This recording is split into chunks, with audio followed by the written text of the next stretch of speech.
మనం అందరం గురువందనం స్టార్ట్ చేసుకుందాం మాస్టర్స్.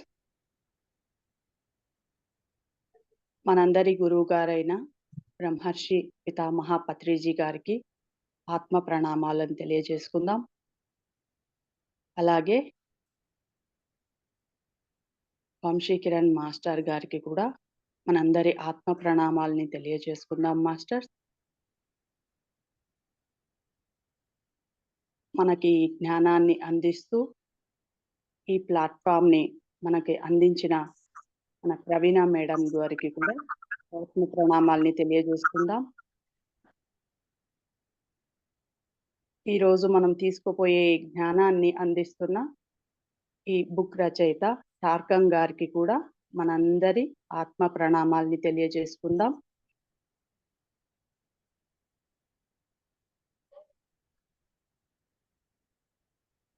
Thank you masters.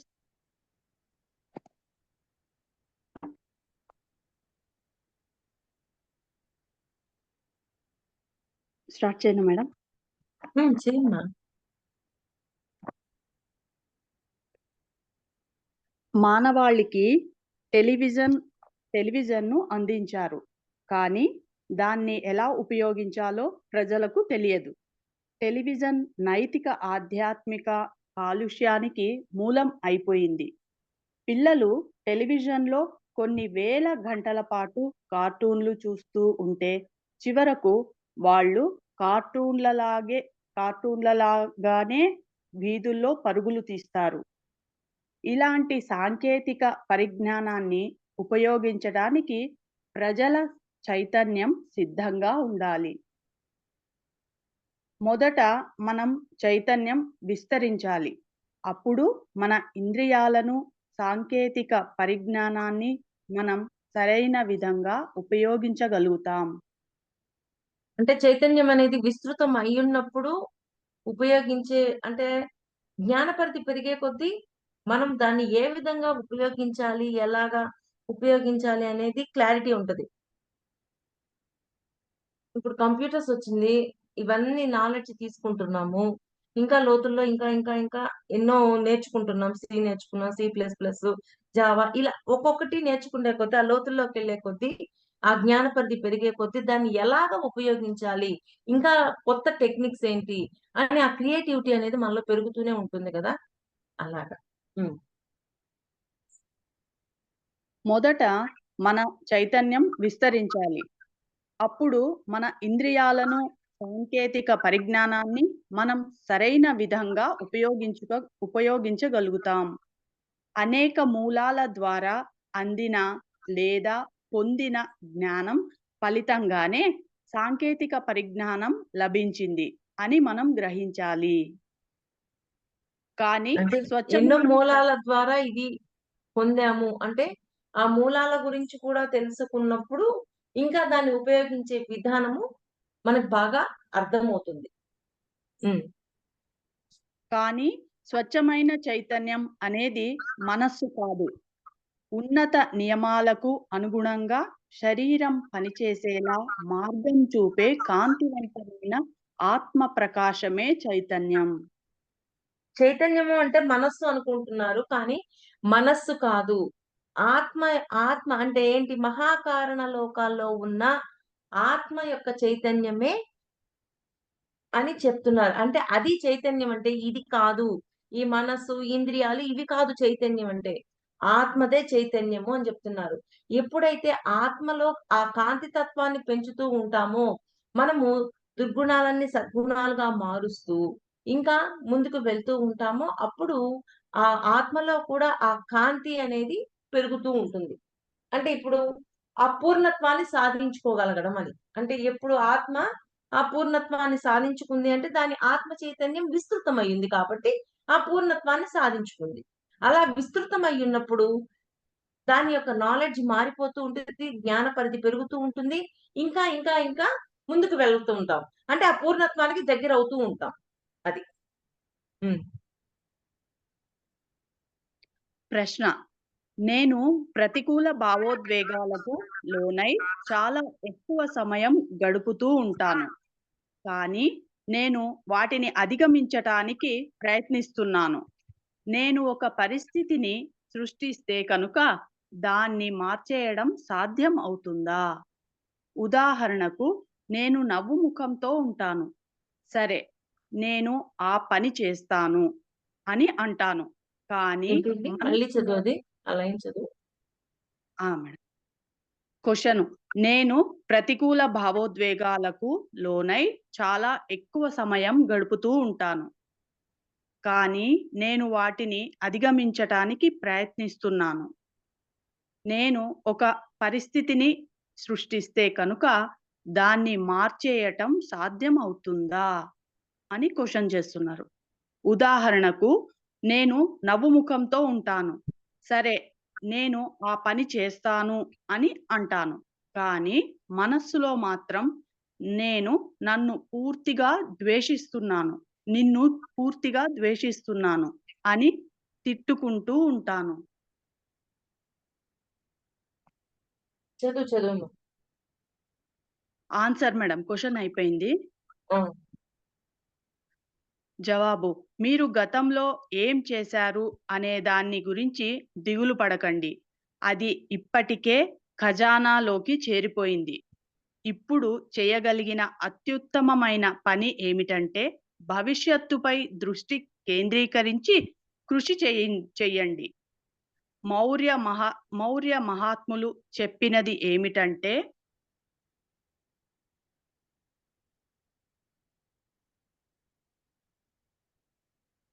భవిష్యత్తు గురించి ఆలోచించండి. ముందుకు చూడండి. గతం గతించిపోయింది. గతం అనేది అప్పు లాంటిది. ఉదాహరణకు, నాకు $5,000 అప్పు ఉంది అనుకుందాం. తీరి తీరికగా కూర్చొని దాని గురించి ఆలోచిస్తూ ఉంటే కనుక నేను ఆ అప్పు తీర్చగలుగుతానా? లేదు. కానీ నేను ఒక వ్యాపారం మొదలుపెట్టి $10,00,000 సంపాదించి వాటిలో నుంచి $5,000 తీసి నా అప్పు తీర్చేయగలుగుతాను. అంటే గతాన్ని వదిలేయండి అంటున్నారు. గతంలో రూ. 5,000 తీసుకున్నాను. అది గుర్తుంచుకోవాలి. కానీ రూ. 5,000 తీసుకున్నాను పీక్కొని లాక్కుంటుంటే కుదరదు. దాని నుంచి ఎలా బయటికి రావాలి అనే దాన్ని ఆలోచించినప్పుడు భవిష్యత్తులో దాని నుంచి బయటకొస్తాం. ఏ విధంగా రూ. 5,000 అప్పు తీర్చేయాలి? ఏ పని చేస్తే నేను తీర్చగలుగుతాను? అని ఆలోచించాలే గానీ, రూ. 5,000 అప్పుంది అనుకుంటే కుదరదు. అంటే ఆ భవిష్యత్తులో దాన్ని మార్చాలి అంటే, దాని నుంచి బయటికి రావాలి అంటే, నేను ఏ పని చేస్తే ఆ రూ. 5,000 అప్పు తీరిపోతుంది అనే దాని గురించి ఆలోచించండి అని జెప్తున్నారు. అది. హ్మ్. మీరు ఎన్నో చెడ్డ పనులు చేశారు అనుకుందాం. మీరు ఏడుస్తూ కూర్చొని, దేవుడా నన్ను బాగు చెయ్యి, నన్ను క్షమించు, నన్ను క్షమించు అంటూ మంత్రాలు ఎందుకు చదువుతున్నారు? ఆయన దేన్ని క్షమించాలి? మీ అప్పులు అన్నీ మాఫీ అయిపోయేలా మంచి చేయండి.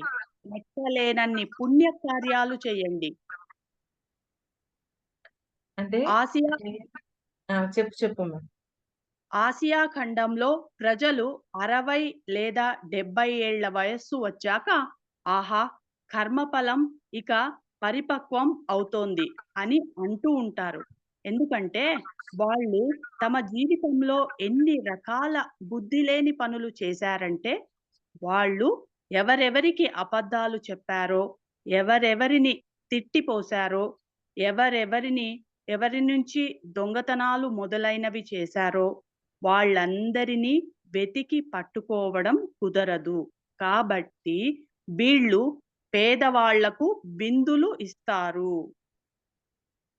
వాళ్లకు బట్టలు, చెప్పులు, ఆహారం ఇచ్చి వీటిని సంతోషంగా అనుభవించండి అని చెప్తారు.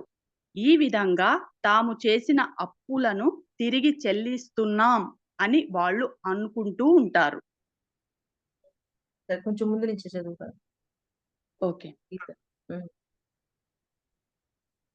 మీరు మీరు ఎన్నో చెడ్డ పనులు చేశారు అనుకుందాం. మీరు ఏడుస్తూ కూర్చొని, దేవుడా నన్ను బాగు చెయ్యి, నన్ను క్షమించు, నన్ను క్షమించు అంటూ మంత్రాలు ఎందుకు చదువుతున్నారు? ఆయన దేన్ని క్షమించాలి? మీ అప్పులు అన్నీ మాఫీ అయిపోయేలా మంచి చేయండి. లెక్కలేనన్ని పుణ్యకార్యాలు చేయండి. ఆసియా ఖండంలో ఒక్క ప్రజలు నిమిషం గీత. ఒక్క నిమిషం. ఓకే. అంటే క్షమించండి, క్షమించండి అని అనుకుంటూ గతంలో చేసిన తప్పుని గుర్తు తెచ్చుకొని బాధపడుతూ ఉంటారు కొంతమంది. నేను ఇలాంటి దాన్నా, నేనేంటి ఇలా ఉన్నాను, అలా ఉన్నానేంటి? అంటే గతంలో ఉన్నావు. నువ్వు ఇలా ఉన్నావు అని తెలుసుకో. దాన్ని తెలుసుకొని ఇప్పుడు అలాంటి పరిస్థితుల్లో లేను, అట్లాంటి స్థితిలో గూడా లేను అనేది గమనించుకో. అప్పుడు నీకు అర్థమవుతది అని జెప్తున్నారు. అంటే క్షమించమని చెప్పి అడిగి ప్రయత్నం చేయండి. ఏంటి అటువంటి స్థితి ఉండకుండా చూసుకోవడానికి ముందుకు వెళ్ళండి అంటున్నారు. గతంలో ఇటువంటి బాధనిచ్చాను. అటువంటి బాధని ఇంకెవరికీ ఇవ్వను. హ్యాపీగా లైఫ్‌లో ముందుకు వెళ్తాను అని చెప్పి మనం చెప్పుకుంటుంటాం గదా! ఆ విధంగా చెప్పుకోండే తప్ప, క్షమించమని అడిగి అక్కడే ఉండి, భగవంతుడొచ్చి ఏదో చేస్తాడు అనేది అనుకోవద్దు. మీ ప్రయత్నంలో ఆయన చెప్తున్నాడు గదా! అందరికి హెల్ప్ చేయండి. ప్రాయశ్చిత్తం చేసుకోండి అని చెప్తున్నారు. అంతేకాని, అయ్యో! నేను ఇలా ఉండిపోయానే, నేను ఇలా ఉన్నాను, ఇలా ఉన్నానని ఫీల్ అవ్వద్దు. ఓహో! ఆ రోజు అలా ఉన్నాను. ఈ రోజు ఇలా లేను. కానీ నేను ఎప్పటికీ అలా ప్రవర్తించకుండా ఉండాలి అని అనుకోని బయటికి రండి అంటున్నారు. ఆ బయటికి రావడంలో మీరు మీ మిగిలిన వాళ్ళకి హెల్ప్ చేస్తూ, ఇవన్నీ చేస్తూ ప్రాయశ్చిత్తం చేసుకోండని ఒక కోణంలో చెప్తున్నారు. ఆ లైన్ మళ్ళీ చదువు గీత. ఓకే. మీరు ఎన్నో చెడ్డ పనులు చేశారు అనుకుందాం. మీరు ఏడుస్తూ కూర్చొని, దేవుడా నన్ను బాగు చెయ్యి, నన్ను క్షమించు, నన్ను క్షమించు అంటూ మంత్రాలు ఎందుకు చదువుతున్నారు? ఆయన దేన్ని క్షమించాలి? మీ అప్పులు అన్నీ మాఫీ చేయాలా? మన్ అన్నీ మీ అప్పులన్నీ మాఫీ అయిపోయేలా మంచి చేయండి. లెక్కనేనన్ని పుణ్యకార్యాలు చేయండి. ఆసియా ఖండం లెక్కలేనన్ని పుణ్యకార్యాలు చేయమంటున్నాడు. హెల్ప్ చేయమంటున్నాడు అందరికి. ఆ పుణ్యకార్యాలు చేస్తూ వెళ్ళండి అని చెప్తున్నారు. తారకం గారు కట్టా, కొట్టా, తెచ్చా అన్నట్టు చెప్తారు. అంటే క్షమించండి, క్షమించండి అని అడిగితే సరిపోదు. అంటే దాంతో పాటు ఇవి కూడా చేయమని.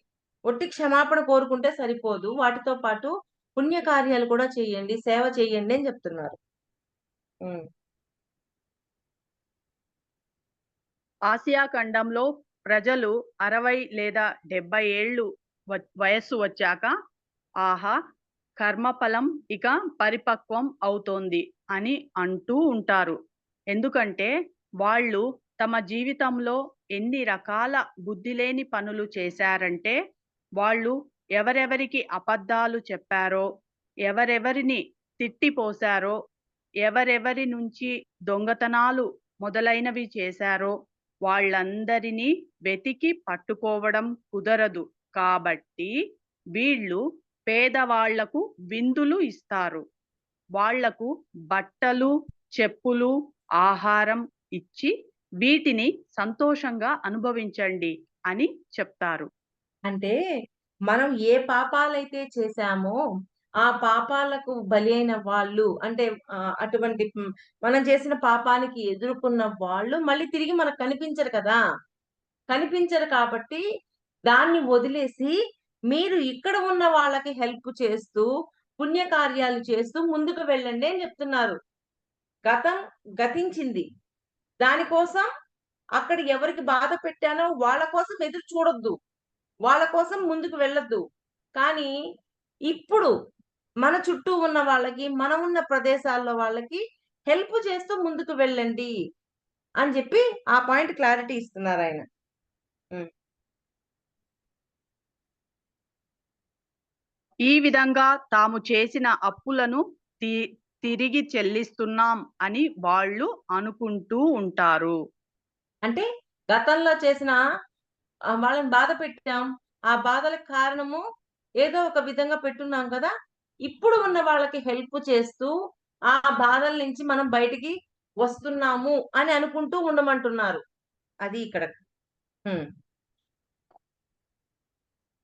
ప్రశ్న: ఈ విధంగా తిరిగి చెల్లించినప్పుడు ఇతరులకు సహాయం చేయడం ద్వారా అతను లేదా ఆమె నిజంగానే తాను హాని చేసిన వాళ్లకు ఆ రుణం తిరిగి చెల్లించినట్లు అవుతుందా? అద్భుతమైన క్వశ్చన్ అడిగారు. జవాబు: అవును. అతను తన చైతన్యాన్ని ప్రతికూలత, మలినాల నుంచి స్వచ్ఛత, అనుకూలతగా మార్చుకున్నాడు. అది కేవలం మంచి పనుల ద్వారా రుణం తీర్చుకోవడానికి సంబంధించిన విషయం కాదు. అది మీ చైతన్యాన్ని మార్చుకోవటానికి సంబంధించిన విషయం. మళ్ళీ చదవాలండి 2 లైన్‌లు. అవును. అతను తన చైతన్యాన్ని ప్రతికూలత, మలినాల నుంచి స్వచ్ఛత, అనుకూలతగా మార్చుకున్నాడు. అది కేవలం మంచి పనుల ద్వారా రుణం తీర్చుకోవడానికి సంబంధించిన విషయం కాదు. అది మీ చైతన్యాన్ని మార్చుకోవడానికి సంబంధించిన విషయం.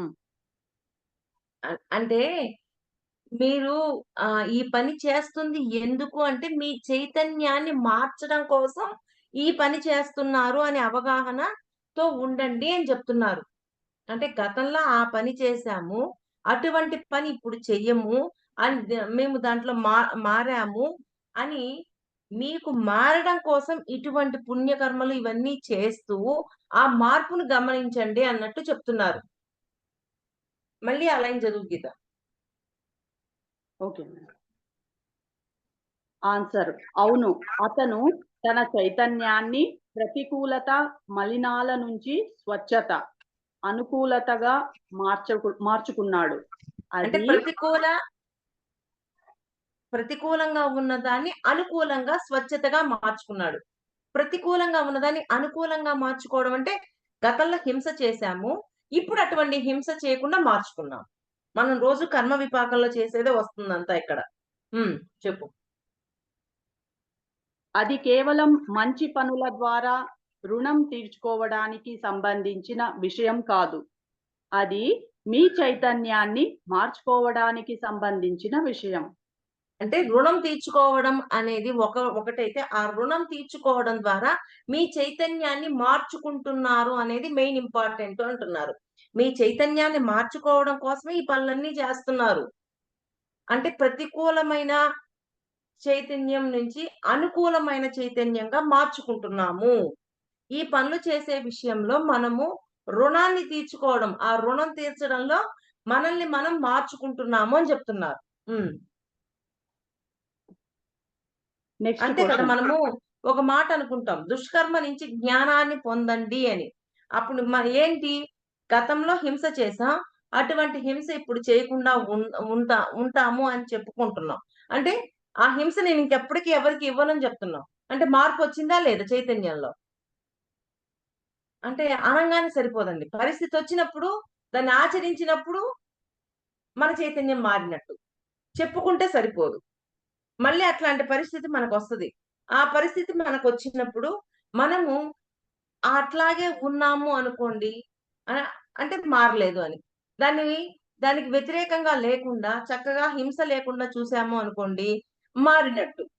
అది ఎవరిది వారికే అర్థమవుతది. పక్కనోళ్ళెవరు చెప్పలేరు దాన్ని. Next question. మీ ఆత్మను ప్రేమించి ఆరాధించడానికి, మీ అహాన్ని ప్రేమించి ఆరాధించడానికి మధ్య ఉన్న తేడా ఏమిటి? అద్భుతంగా ఉంది. మళ్ళీ క్వెషన్ మళ్ళీ ఒక్కసారి చదువు. మీ ఆత్మను ప్రేమించి ఆరాధించటానికి, మీ అహాన్ని ప్రేమించి ఆరాధించటానికి మధ్య ఉన్న తేడా ఏమిటి? జవాబు: మీ ప్రశ్న సరైన ఆరాధనకు సంబంధించినది. ఆత్మ అంటే మీ మూర్తిమత్వం లేదా అహం కాదు. అవన్నీ అసత్యమైన నేనులు. నేను ఆత్మ చదువు. నేను ఆత్మ గురించి, అన్నింటిలోనూ ఉన్న ఆ పరమాత్మ గురించి చెప్తున్నాను. ఇది మీలో ఉన్న సంపూర్ణమైన విశ్వ చైతన్యమైన ఆది బుద్ధికి సంబంధించిన భావన. మీ వాస్తవ ఆత్మను మీరు నిజంగా ఆరాధించినప్పుడు మీరు అందరిలోనూ అంతటా ఉన్న ఆత్మను ఆరాధిస్తూ ఉంటారు. సరైన ఆరాధన అంటే ఇదే. 2 లైన్స్ మళ్ళీ చదవండి. మేడం. క్వెషన్. మీ ఆత్మను ప్రేమించి ఆరాధించటానికి, మీ అహాన్ని ప్రేమించి ఆరాధించటానికి మధ్య ఉన్న తేడా ఏమిటి? ఆన్సర్. మీ ప్రశ్న సరైన ఆరాధనకు సంబంధించినది. ఆత్మ అంటే మీ మూర్తిమత్వం లేదా అహం కాదు. ఆత్మ అవన్నీ అంటే మీ మూర్తిమత్వం కానీ అహం కాదు అంటున్నారు. మూర్తిమత్వం అంటే మన యొక్క అసలు స్వరూపం. అసలు నేను. ఈ నేను కాదు. పూర్తిగా నేను అంటే ఆత్మ అని చెప్తారు కదా! ఆ ఆత్మే మీ యొక్క మూర్తిమత్వం అంటే ఆత్మ. నేను అంటే అది అని చెప్తున్నారు. అవన్నీ అసత్యమైన నేనులు. నేను ఆత్మ గురించి, అన్నింటిలోనూ ఉన్న ఆ పరమాత్మ గురించి చెప్తున్నాను. అంటే ఈ ఇక్కడ ఉన్న నేను కాదు. ఇది అసత్యం అని చెప్తున్నారు. అసలు సత్యమైన నేను ఏంటి అంటే ఆత్మ. ఈ ఆత్మ అందరిలోనూ ఉంటుంది. ఆ ప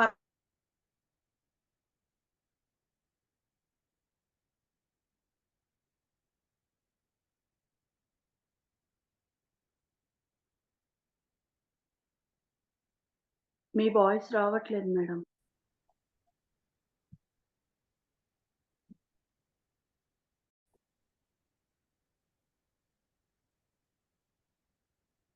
ఇక్కడ మీరు బాగా అర్థం చేసుకోవాల్సిందంటే నేను అంటే ఈ దేహము ఇది కాదు నేను అంటే. నేను అంటే ఆత్మ. అదే మీ మూర్తిమత్వం అని చెప్తున్నారు. అదే మీ మూలము అని చెప్తున్నారు. అంటే ఈ ఆత్మ అందరిలోనూ ఉంటుంది అని చెప్తున్నారు. హ్మ్.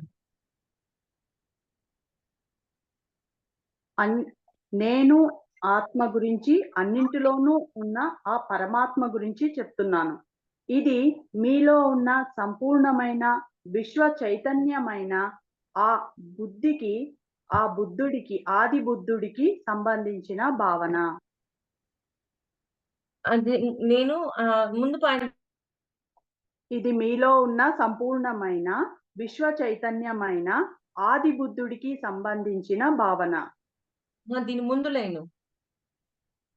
నేను ఆత్మ గురించి, అన్నింటిలోనూ ఉన్న ఆ పరమాత్మ గురించి చెప్తున్నాను. నేను ఆత్మ గురించి అన్నింటిలో ఉన్న పరమాత్మ గురించి చెప్తున్నాను అంటున్నారు. అన్నింటిలోనూ అంటే ప్రతి ఒక్కరికి పరమాత్మతో కనెక్టివిటీ ఉంది అని అంటారు. పరమాత్మతో కనెక్టివిటీ ఉందంటే ఏడవ శరీరమైన నిర్వాణమయ కోసము. మనకి 7 శరీరాలున్నాయి గదా! ప్రాణమయ కోసం, అన్నమయ కోసం, అన్నమయ కోసం, ప్రాణమయ కోసం, మనోమయ కోసం, ఆనందమయ కోసం, విజ్ఞానమయ కోసం, విశ్వమయ కోసం, నిర్వాణమయ కోసం. ఏడవ శరీరమైన నిర్వాణమయ కోసము ప్రతి ఒక్కరికి పరమాత్మతో కనెక్ట్ అయి ఉంటుంది. అందుకే ఆ పాయింట్ చెప్తున్నారు.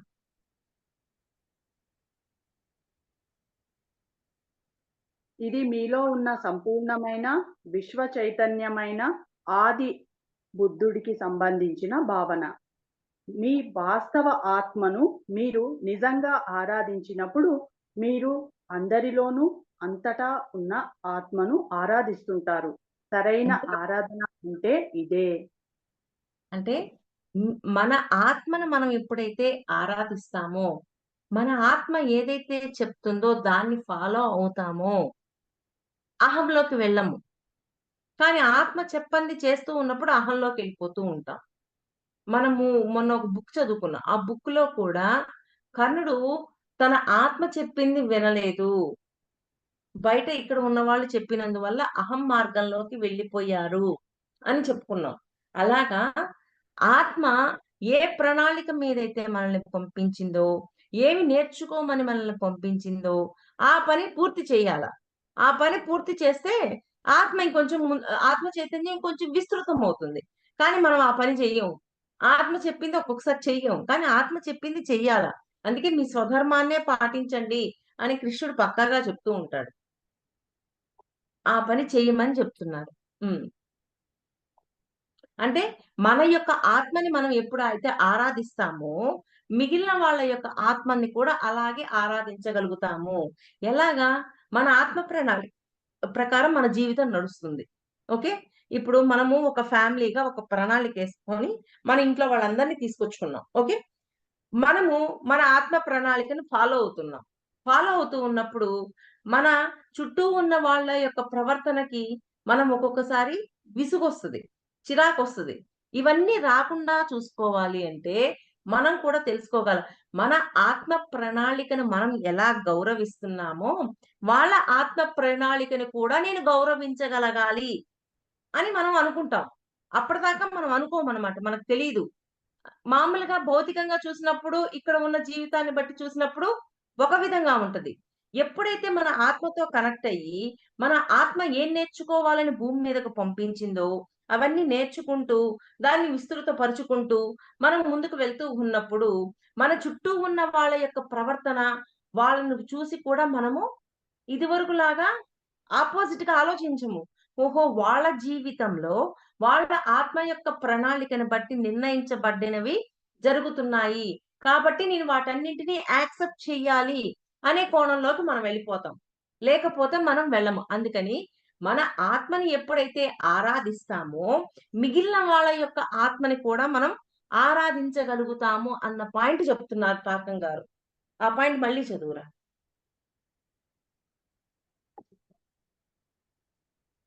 ఇది మీలో ఉన్న సంపూర్ణమైన విశ్వ చైతన్యమైన ఆది బుద్ధుడికి సంబంధించిన భావన. మీ వాస్తవ ఆత్మను మీరు నిజంగా ఆరాధించినప్పుడు మీరు అందరిలోనూ అంతటా ఉన్న ఆత్మను ఆరాధిస్తుంటారు. సరైన ఆరాధన అంటే ఇదే. ఒక ఎగ్జాంపుల్ చెప్తాను. ఒక వైఫ్ అండ్ హస్బెండ్ ఉన్నారు. వైఫ్ అండ్ హస్బెండ్ ఉన్నారు. వైఫు ఇంట్లో ఉంటది. హౌస్ వర్క్ చూసుకుంటూ ఉంటుంది.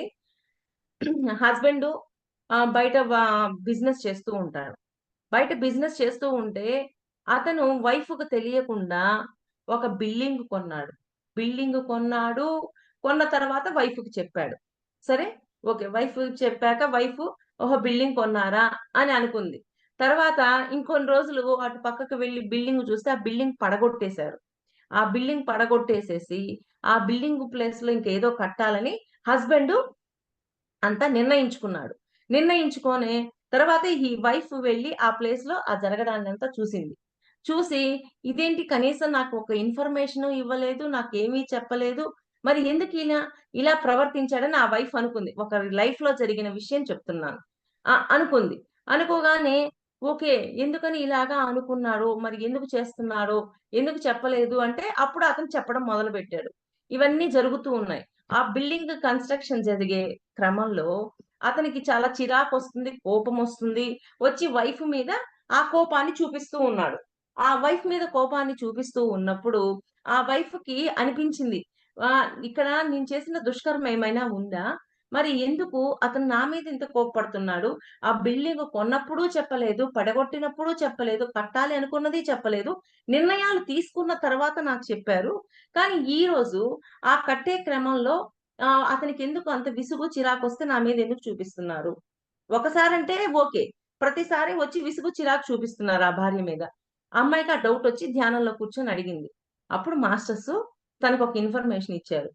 ఇది అతని యొక్క ఆత్మ ప్రణాళిక. అతను గతంలో ఒక స్కూల్ బిల్డింగ్ కట్టించాడు. ఆ స్కూల్ బిల్డింగ్ కూలిపోయి అక్కడ పిల్లలందరూ చనిపోయారు. ఇప్పుడు అతను ఒక స్కూల్ బిల్డింగ్ ఒక కాలేజీ బిల్డింగ్ కట్టించడానికి అక్కడ కన్‌స్ట్రక్షన్ అంతా చేస్తున్నారు. అందువల్ల నీకిక్కడ ఎటువంటి దుష్కర్మ లేదు. కానీ అతని కర్మకి ప్రాయశ్చిత్తం చేసుకుంటున్నాడు. నువ్వు మౌనంగా ఉండు అని జెప్పారు. అంటే మామూలు పరిస్థితుల్లో ఎంత గొడవవుతదో ఒక్క క్షణం ఆలోచించండి. భార్యాభర్తల మధ్య పెద్ద ఫైటింగే జరుగుతది. కానీ ఎప్పుడైతే నేను ఆత్మని, ఎదుటవారు ఆత్మస్వరూపులే అని అనుకున్నప్పుడు, వాళ్ళ లైఫ్‌లో అలా ఎందుకు జరుగుతుంది అని ప్రశ్న వేసినప్పుడు, ఆ ప్రశ్నకి సమాధానం వస్తది. అసలు ప్రశ్నే లేదు. ఇంక సమాధానం ఎక్కడి నుంచొస్తుంది? రాదు గదా! ఇప్పుడు అక్కడంతా ఏమైపోతుంది? గందరగోళం అయిపోతుందా లేదా? అప్పుడు ఆ భార్య ధ్యానం చేస్తుంది కాబట్టి ఈ డీటెయిల్స్ అన్ని తెలుసుకోగలిగింది. భర్తకేమీ తెలియదు. అతనొచ్చి ఎంత కేకలు పెట్టినా, ఏం చేసినా ఆ ఇన్ఫర్మేషన్ అంతా అభౌతికంలో తీసుకొనుంది కాబట్టి హ్యాపీగా ఉంది. ఓకే. అతను కర్మ చూసుకోలేదు. ప్రాయశ్చిత్తం చేస్తున్నాడు. కానీ దానివల్ల ఒకరోజు స్ట్రగుల్ ఫేస్ చేస్తున్నాడు. ఆ స్ట్రగుల్ తోటి నా మీద వచ్చి విసుగు పడుతున్నాడు అని ఆ భార్యకి అర్థమైపోయింది. ఎందుకంటే ఆమె ధ్యానం చేస్తుంది. జ్ఞానం కోసం పరిగెడుతూ ఉంది. హాస్టల్‌గా ఏ విషయాన్నైనా సరే మాస్టర్స్‌తో కనెక్ట్ అయ్యి తెలుసుకుంటూ ఉంది. అందువల్ల తనకర్థమైపోయింది. ఓహో! ఇది నా ఆత్మ ప్రణాళిక కాదు. వాళ్ళ ఆత్మ ప్రణాళిక ప్రకారం వాళ్ళు ఆ పని చేస్తున్నారు అని గౌరవించింది, ఆరాధించింది. ఆరాధించింది అంటే వ్యతిరేకత లేకుండా ఉంది. ఈ పాయింట్ బాగా అర్థం చేసుకోండి. మామూలు సిట్యుయేషన్‌లో వాళ్ళిద్దరి మధ్య ఎంత గొడవ జరగాలి? నన్నడిగి కొనలేదు. కూలగొట్ట కూల్చేటప్పుడు చెప్పలేదు. కట్టేటప్పుడు చెప్పలేదు. అంటే అన్నీ అనుకున్న తర్వాత చెప్తున్నారు. ఇప్పుడొచ్చి నా మీద ఎగురుతున్నారు అన్నప్పుడు గొడవ అవుతుందా? అవ్వదా? అందుకని ఇక్కడ టార్కం గారు చెప్పినట్టు మన ఆత్మని ఎప్పుడైతే ఆరాధించటం చేస్తామో అంటే ఇప్పుడు ఆమె ధ్యానం చేస్తుంది. తన యొక్క ఆత్మ ప్రణాళికలన్నీ పూర్తి చేస్తుంది. అన్నీ చేస్తుంది కాబట్టి తన ఆత్మ గురించి తనకు అవగాహనొచ్చింది. అందుకని తన భర్త యొక్క ఆత్మ ఏ ప్రణాళికలు పూర్తి చేస్తుందో అవి తెలుసుకోగలిగింది. అలాగా తన ఆత్మని ఆరాధించడం చేసింది. తన భర్త యొక్క ఆత్మని కూడా ఆరాధించడం చేసింది. అలాగా త ఎవరైతే వాళ్ళ ఆత్మని ఆరాధిస్తారో అందరి యొక్క ఆత్మలని ఆరాధించగలుగుతారు అనే పాయింట్ ఇక్కడ టార్కన్ గారు చెప్తున్నారు. ఓకేనా మాస్టర్స్? తర్వాత నెక్స్ట్ క్వెషన్. మన జ్ఞానమే మనకు ఆధ్యాత్మిక మార్గంలో అడ్డంకిగా మారినప్పుడు మనం ఇక ఆధ్యాత్మికంగా ఏది గ్రహించలేని స్థితికి చేరుకుంటామా?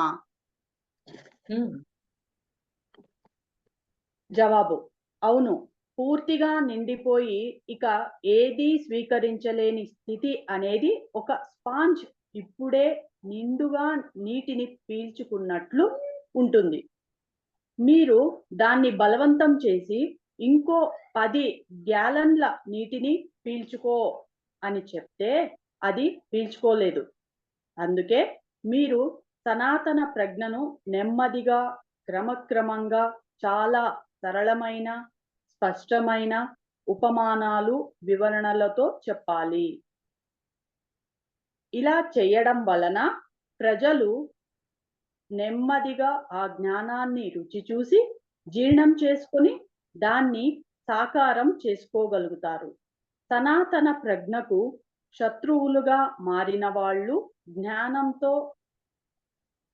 జ్ఞానంతో అతిగా నిండిపోయి ఇక ఏదీ నేర్చుకోలేని స్థితికి చేరుకున్నారు. వాళ్ళు సనాతన ప్రజ్ఞను ద్వేషిస్తారు. అది వాళ్లకు ఒత్తిడిని కలిగిస్తుంది.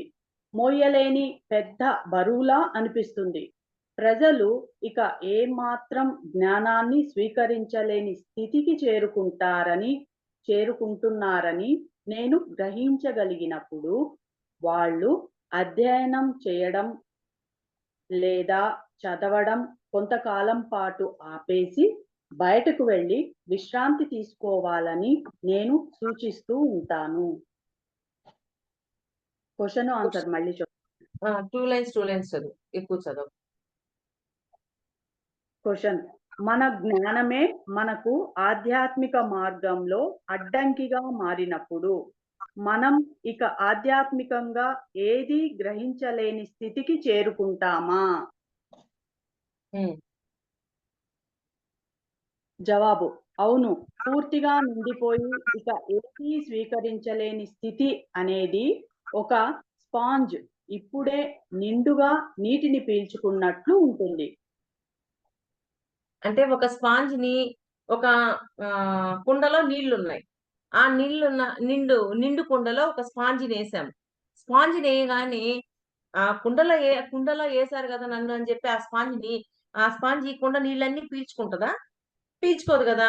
అది ఎంత వరకు పీల్చుకోగలదో అంతవరకే పీల్చుకుంటది. తర్వాత లైన్ చదువు.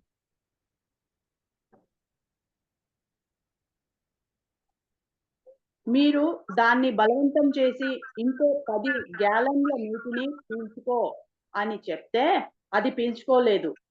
అంటే ఆ కుండలో నుంచి తీసేసి ఇంకొంచెం పెద్ద కుండలో ఏసినందువల్ల నేను పెద్ద దాంట్లో పడ్డానని ఆ స్పాంజ్ ఎంతవరకు తీసుకోగలదో అంతవరకే తీసుకుంటదే తప్ప, పెద్ద దాంట్లో ఏసాను గదని ఎక్కువ పీల్చుకోవడం అనేది జరగదు అని చెప్తున్నారు.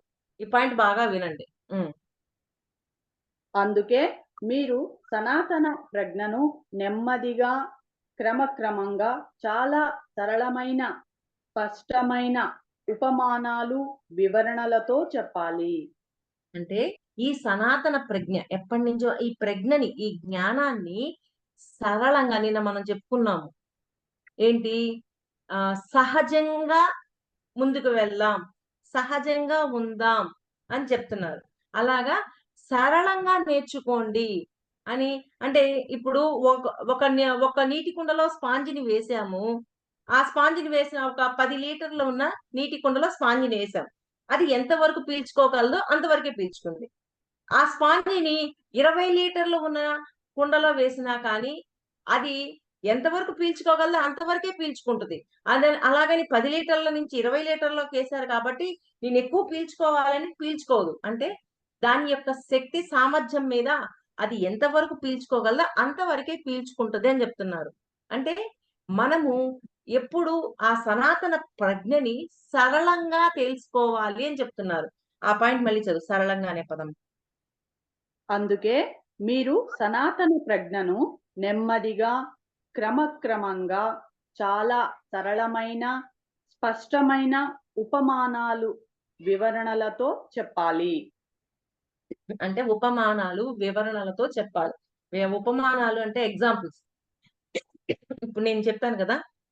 మన ఆత్మని మనం ఆరాధించాలి. మిగిలిన వాళ్ళ యొక్క ఆత్మను కూడా ఆరాధించాలి అంటే, ఈ ఉపమానం జెప్తే ఉపమానం అంటే ఒక ఎగ్జాంపుల్. ఈ ఎగ్జాంపుల్ తోటి మీకు కొంచెం అవగాహన అయింది అని నాకర్థమైంది. అలాగా మనం అందరికీ ఉపమానాలను ఉపయోగిస్తూ, వాళ్ళకి సరళంగా వాళ్ళకి చెప్పగలగాలి అని చెప్తున్నారు. హ్మ్. ఇలా చేయడం వలన ప్రజలు నెమ్మదిగా ఆ జ్ఞానాన్ని రుచి చూసి, జీర్ణం చేసుకొని, దాన్ని సాకారం చేసుకోగలుగుతారు. హ్మ్. నెమ్మదిగా దాన్ని అర్థం చేసుకొని సాకారం చేసుకోగలుగుతారు. అందుకే సాయిబాబా సమర్థ సద్గురువయ్యారు. అంటే సమర్థ సద్గురువు ఎందుకయ్యారంటే, సమర్థవంతంగా తెలియజేస్తున్నారు.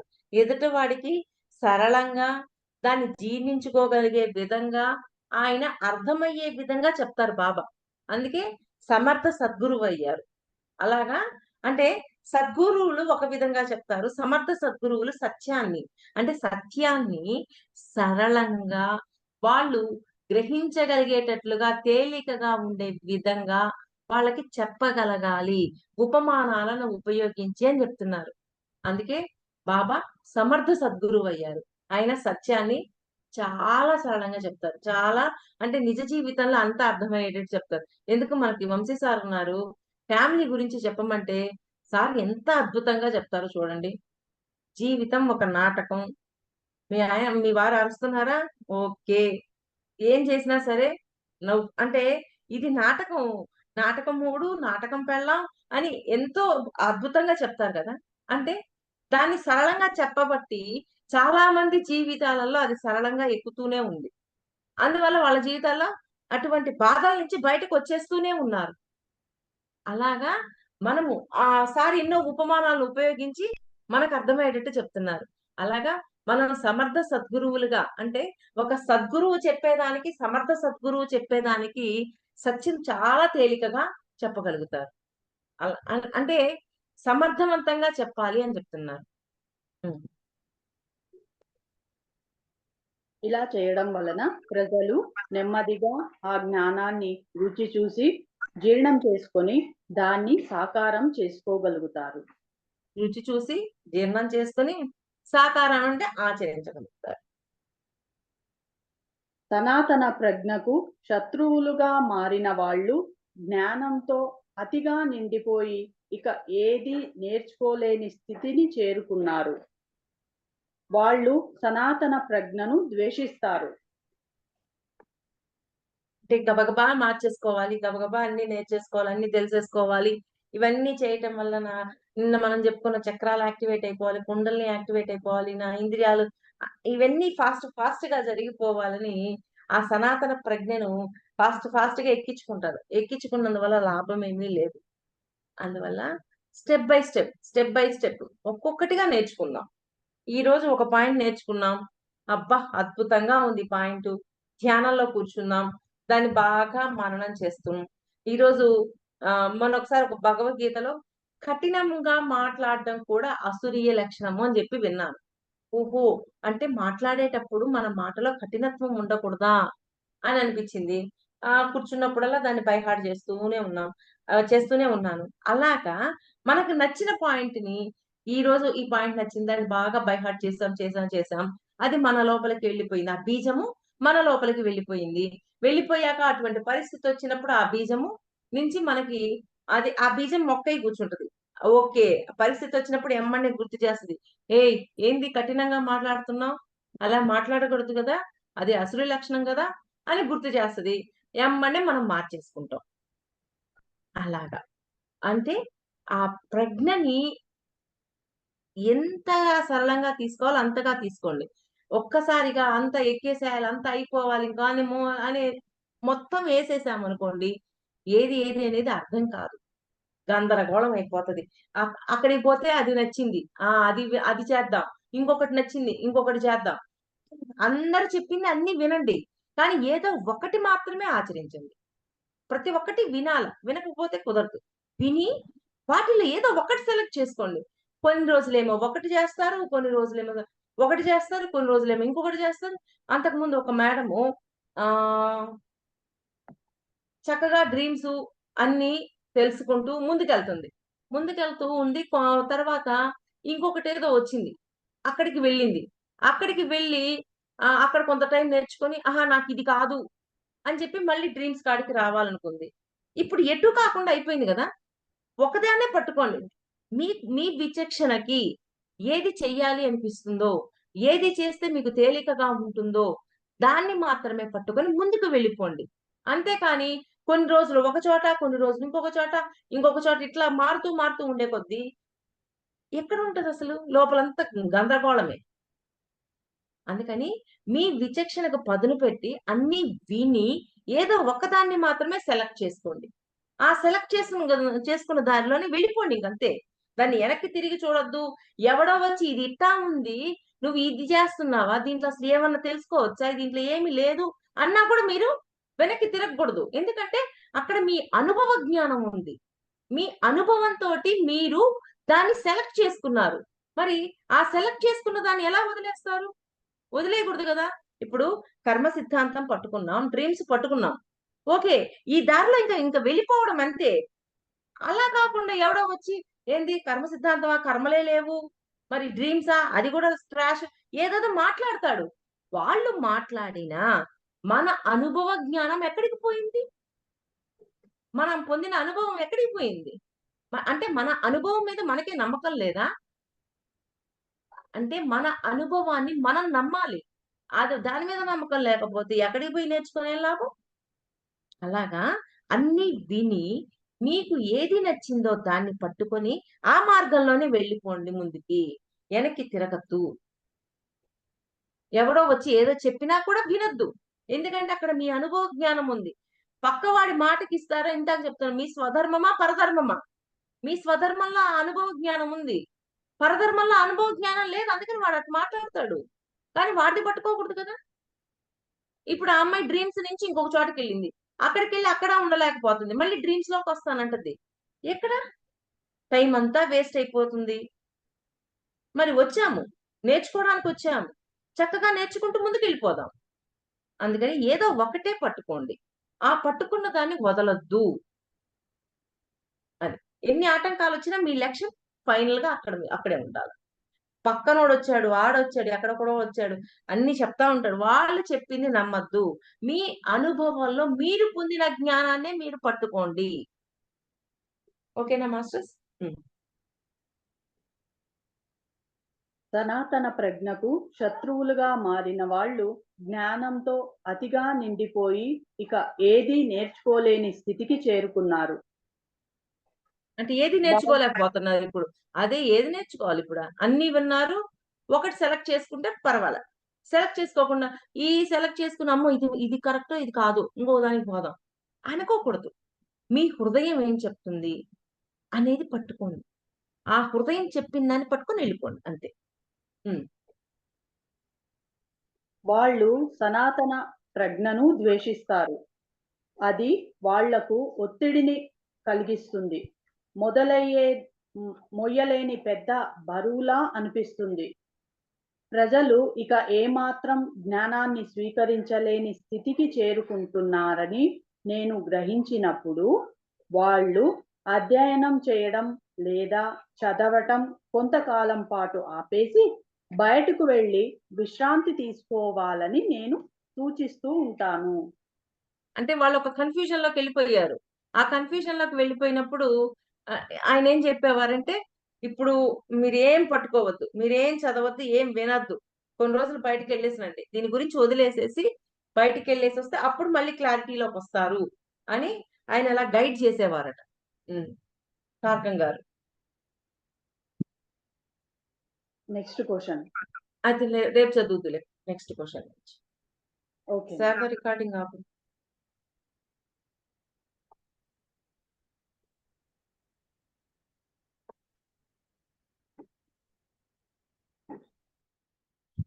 శారద